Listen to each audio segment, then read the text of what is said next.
My name is Alina Hayes, and for most of my life, I believed that family was the one thing you couldn't lose. I was wrong. It turns out family is exactly the kind of thing you can sign away, in triplicate, with a notary present and a banker watching. 3 days ago, I walked out of First National Bank with a manila folder tucked under my arm and a warning still ringing in my ears. Do not come alone, and whatever you do, don't tell your family. I sold my apartment on a Tuesday, $256,000 wired clean, the kind of number that feels like a fresh start if you say it right. I had said it right for weeks. Fresh start, new chapter, this is what it takes. I had told myself that right up until the moment I picked up the pen. My family had done the rest of the convincing. My mother called it a smart family decision, the way she always attached the word family to things that were ultimately mine to give. My brother Marcus, older, assured, the one who never got blamed for anything, said it was temporary support, like money was a sweater you borrowed for a season and returned in the spring. My younger sister Layla didn't say anything at all. She just cried. Real tears, slow and quiet, like I was already leaving. I signed.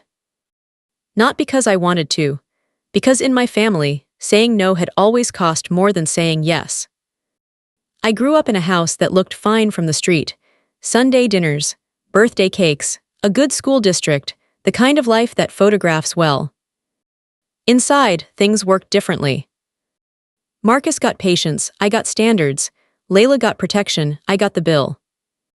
By 22, I had paid my own tuition, bought my own car, and moved into a studio apartment with a radiator that sounded like it was trying to communicate. I never asked for help. Not once. And still, I was the one they called when something broke. I thought that was love. I thought that's just how some people love you, by needing you constantly, by treating your stability like a resource they're entitled to draw from. I had thought a lot of things. The call came the morning, after the money cleared. I was standing barefoot in my kitchen, now technically someone else's kitchen, holding a coffee that was still too hot to drink. Most of the furniture had gone with the apartment. Cleaner that way, I'd told myself. Clean break. The room echoed a little. Then my phone rang, unknown number. Ms. Hayes, the voice was measured, professional, the kind of calm that is practiced. This is Daniel Carter, First National Bank. We need you to come in today. There's been a discrepancy. My stomach dropped the way it does when something is already wrong, and your body knows it before your brain catches up. What kind of discrepancy? A pause, papers shifting. I'm not able to discuss it over the phone, but I strongly advise you not to come alone. Another pause and then quieter. And Ms. Hayes, do not inform any third parties about this meeting, especially anyone connected to recent transfers. Anyone connected to recent transfers. I stood there for a long moment after the call ended, phone still in my hand, looking at nothing. Then I opened my banking app. $256,000. Right there, exactly where it should be. That was almost worse, because if the money was fine, then the problem was something else. My first reflex, ancient, automatic, was to call my mother, tell her everything, let her frame it, soften it, tell me how to feel. That's how it had always worked. She narrated our lives, and I lived inside her version of them. Instead, I called Evan. He picked up on the second ring. Hey, you okay? No, I said honestly, but I need you to come to the bank with me. He didn't ask a single question. Send me the address. The bank had the particular quiet of a place where important things happened to ordinary people. Daniel Carter met us in a private office, mid-40s, careful with his words, the kind of man who's seen people's faces change when they hear certain things and has learned to hold his expression still while it happens. He stood when we entered, closed the door behind us. The click was very small and very loud. Before we begin, he said, settling into his chair, I need to confirm that no one else is aware of this meeting. No, I said. He nodded and slid a folder across the desk. Not mine, thicker, organized with tabs. Yesterday, you received a wire transfer of $256,000 from the sale of your property. He said it the way you state a fact, before revealing what it costs. What you don't know is that, within 43 minutes of that deposit, a secondary authorization request was initiated. I went still. Authorization for what? He turned the folder, tapping a single line on the page. A transfer, full amount. The room didn't move. I did just slightly, a shift back in my chair, like the words had physical weight. I didn't authorize anything. I know, Daniel said. That's why you're here. Evan leaned forward. Where was it going? NG. Daniel didn't answer yet. He opened another tab in the folder and slid a second page toward me. Before I tell you that, he said carefully, I need you to look at the signature on the authorization request. I looked down. My chest tightened. It wasn't my signature, but I knew exactly whose it was. The looping A, the sharp tail at the end of the surname. The small, unconscious underline she always made, like she was emphasizing herself to the world. I had watched that signature appear on birthday cards, school permission slips, Christmas checks she filled out without looking down. My mother's signature, on a form I had never seen, authorizing the transfer of every dollar I owned. That's not possible, I said. The words came out quieter than I meant them to. Daniel didn't move. The authorization request also included a signed release form, a digital confirmation, and a secondary contact verification. Evan frowned. Secondary contact. Your account, Daniel said, turning to me, lists a family-linked emergency contact with limited authorization access. It was added 6 months ago, in person, with valid ID. I blinked. I never added anyone. He held my gaze. It was added during a branch visit. The branch log shows a co-signatory present. I didn't need to ask. I already knew. Marcus, who had come with me to the bank last year when I refinanced a small personal loan, who had actually insisted, that I should always have backup access in case something happens to you, who had sat beside me at the teller window and said everything so reasonably that I hadn't thought to read the fine print. I hadn't thought to read the fine print. That was on me. When was the transfer scheduled to go out? I asked. It was flagged before completion. Flagged why? Daniel paused, one of those pauses where someone is deciding how directly to tell you something. The receiving account triggered multiple internal alerts, accounts under investigation, shell company activity, potential fraud links. The word sat in the air, fraud. Evan exhaled under his breath. They were sending it to a shell company, I said, not a question. Horizon Holdings C, Daniel confirmed, registered in Delaware, but the operational flags connect to frozen accounts across 3 states. I looked down at my hands, flat on the desk. They were steady. I was surprised by that. Who initiated the request?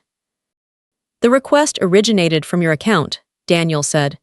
The authorization chain includes the secondary contact, Marcus Hayes. There it was, spoken out loud, real on paper. My brother had tried to move $256,000 into a flagged shell account within 43 minutes of the money hitting my account. He had added himself to my account without my knowledge. He had used our mother's signature, and I didn't yet know if she'd given it willingly. If it hadn't been flagged, Evan said quietly. She would have lost everything, Daniel said, within the hour.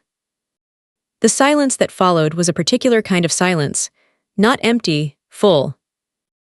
I sat inside it and thought about Sunday dinners, about my mother passing plates like nothing was ever wrong, about Marcus talking over everyone with that easy confidence, about Layla's tears, slow and quiet, watching me pick up the pen. They hadn't asked for help. They had planned to take it. What are my options? I said. Daniel folded his hands. We've frozen the transaction and secured your account. An internal report has been generated. If you choose to escalate, it becomes a formal investigation. Against Marcus. And anyone in the authorization chain. He met my eyes, including your mother, if her signature was knowingly provided. I thought about that, knowingly, a word doing a lot of work. And if I do nothing? We document it as a prevented irregularity. No charges, no investigation. And they walk away. Yes. Evan didn't say anything. He looked at me the way people do when they know the question isn't theirs to answer. I took a slow breath. For years, they had decided what I should absorb, what I should accept, what I should forgive quietly for the sake of family, a word they wore like armor and pointed at me like a weapon. Not this time, I said. Daniel nodded once. Then I'll proceed accordingly. I didn't tell them that day. I went home to my half-empty apartment, sat on the floor because I'd sold the couch with everything else, and let the reality arrive on its own terms, without anyone there to soften it, without my mother's voice reshaping it into something forgivable. The calls started that evening. Marcus 3 times in a row, then a text, casual as anything, "Hey, just checking, did the transfer clear on your end?" Not "Are you okay?" Not "How did everything go?" Just the money. I stared at it for a long time, then I typed back, "Yes, everything is exactly where it should be." 3 dots appeared, disappeared, came back. Good, we should move quickly, timing matters. I almost laughed. He had a window, and he didn't know yet that I'd closed it. My mother called the next morning. Her voice had a careful quality, softer than usual, each word placed like a chess piece. "Alina, sweetheart, have you heard anything from the bank?" "I went in yesterday." A pause too fast. "Oh, why would you do that?" "They called me, said there was something I needed to review." Longer pause. "Well, you know how banks are, they complicate everything. These things are better handled as a family."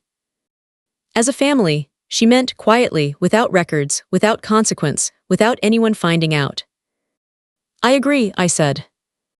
She exhaled, I heard the relief. "I'll be handling it," I added, "just not the way you expect." Silence, real silence, the kind she had never given me before. For the first time in my life, she didn't know what I meant. The investigation moved quickly. Marcus stopped calling, not gradually, but suddenly, completely, like a door shutting. My mother's texts became sparse, careful, like every word was being reviewed before it reached me. Layla went quiet entirely. I didn't reach out. For the first time, I let the silence be theirs to fill. Daniel emailed me in neutral language, the kind that strips everything human from a situation to make it manageable. Accounts reviewed. Authorization trail confirmed. External agencies notified. Then one afternoon, he called. "They brought your brother in this morning." I was standing at the window, watching the street below. I noticed I felt nothing dramatic. No triumph. No grief. Just a strange, flat clarity, the kind you get when something you suspected turns out to be true, and it's almost a relief to stop suspecting. And my mother. Not charged, but her involvement is documented. Of course it was. I thanked him and ended the call. That evening, I drove past my old building. The windows were dark. Someone else was moving in soon. Someone who didn't know what had happened there, who would hang their pictures on the walls without knowing what had been decided in those rooms. I sat outside for a while, engine idling. I thought about what I had believed for 30-something years. That family was the one relationship where you couldn't apply normal logic, where love meant absorbing things, where being the strong one meant being the one who paid. I don't believe that anymore. I drove home, sat at the kitchen counter with my laptop open, and changed every piece of account access I had, removed every secondary contact, changed every password, locked it all down tight. No one else's name on anything, just mine. Some lessons don't come with apologies, they come with paperwork. And this time, I read every word before I signed.